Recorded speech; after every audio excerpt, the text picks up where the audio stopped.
The Philadelphia Parking Authority offered an amnesty program for an entire month, giving parking scofflaws a chance to get rid of parking tickets. Too many people waited until the absolute last day to take advantage, and in the crush, they took it upon themselves to complain about long lines, lack of bathrooms, lack of water. Twitter response. A couple quick quotes here. One person said, "The woman who screamed at the TV saying that there was no toilet paper for some 4,000 people was a disgrace. Well, maybe if she paid her ticket when she was supposed to, she wouldn't be in this predicament." Another person said, "They wouldn't be there if they just took care of the tickets, and they've had years to do it. How about being grateful instead of screaming lines are long? Unreal." Allison. This is the most ridiculous story that I have read all week, and there's a lot of competition for that award. But come on, can we all just take a little personal responsibility here? You didn't pay your ticket, then you were given an option to not pay your ticket, and all you had to do was show up, and they still can't do that and complain? Ridiculous. Come on, Philadelphia. But you know what, I'm going to say this for the other side. There are people who may work all kinds of crazy jobs, have lots of different types of responsibilities. They might not necessarily have that time, and they got right down to it and said, this is now or never. I mean, we're talking about people who are just getting by, and those tickets can just mean the world. And so if you were able to get that off your back, it's like you're trying to get there, and whatever, you have a sick kid, you got a sick mom, you're trying to work shift hours. You just I think we Philadelphians have the an inalienable right to make unreasonable complaints. But Nia, they had 30 days. I mean, I'm not trying to say everyone has lots of problems. Get your mom, your sister, your neighbor, take your child. I mean, the lines would have worked 15 minutes. I'm not saying it's the case for everyone, but I am saying there are $50 extenuating circumstances, and I refuse just to say just straight out all these people are there's all no just violin. Like, There's no violin here. This is the first time I've ever seen someone take the side of the Philadelphia Park. I know. Right. Good. I wish the city could learn. The city could learn something. We think about property tax scofflaws now. I wouldn't do it for $50. I mean, thousands of and millions of dollars that they should go after. Yeah. And Alan Dom's idea is right. Before we start taxing businesses and individuals more, we need to collect the delinquent taxes. Yeah, right. Especially the scofflaws and slumlords. So not just people, but corporations too. So. Let's talk about Bill Cosby here. Juror 1 came out, and juror number 1, he said the entertainer's own words from a deposition that you probably remember he gave about how he admitted to giving women drugs before sex led to the conviction.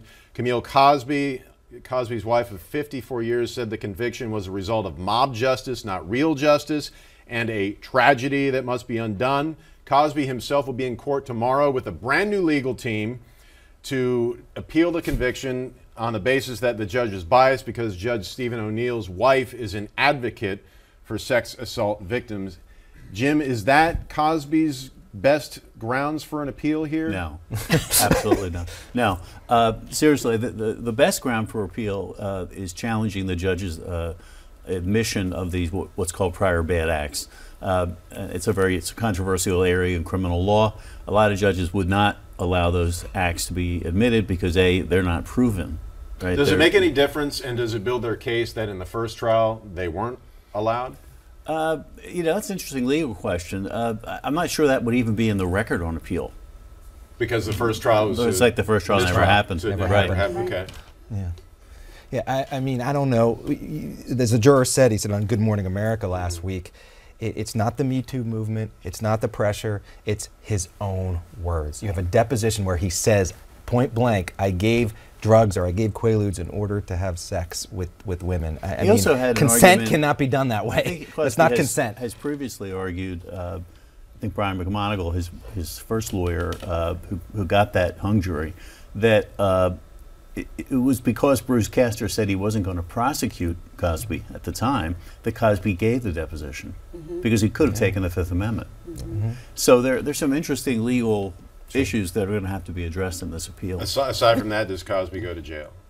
Does he get any time in prison? Yeah, well, I think there'll be appeals to try to keep him out of prison for some time. Run out the clock? And his health has not been the best. But, you know, even beyond all of that, when we look at this situation, we're talking about his own words. Anyone reading those words can say, if that were my sister, if that were my cousin, how would I feel about this? And I know there's been a lot of back and forth, particularly in social media, among African Americans, among women, among men, just people saying, you know, I don't know, and it's like the OJ trial, or it's like Nelson Mandela, it's all these crazy things. We have to get down to the central point of the matter. No matter the myth, the image, the romance that we had with the characters he built through the years. The fact is, if someone took advantage of a woman without consent, we term that rape. And if that's what happened, and according to a court of law, that's what happened, it is what it is. As painful as that may be, that's what it is. I agree. It's a sad fall from grace for sure, and I think it's kind of a trying thing to watch happen. But this was a jury trial. It was a unanimous decision. This is let's not vilify the jury now and call them racist, or I think Camille Cosby said something like it was like a lynch mob or something like that. It's not about Me Too. It's not about racism. It was about his own words and the facts of the case. And if you've ever sat on a jury, I have full faith in what the jury had to do and what they did, and that's the tough decision. But that's why we have jury trials. Real quick, Nia, you take this. Amazon's second headquarters. Philadelphia does not want to release its bid. The Pennsylvania Office of Open Records ordered them to. The city says it will appeal. Do we have a right to know what we are offering Amazon to come to town? You know what? This really points to a bigger issue when it comes to not just Philadelphia, but communities in general.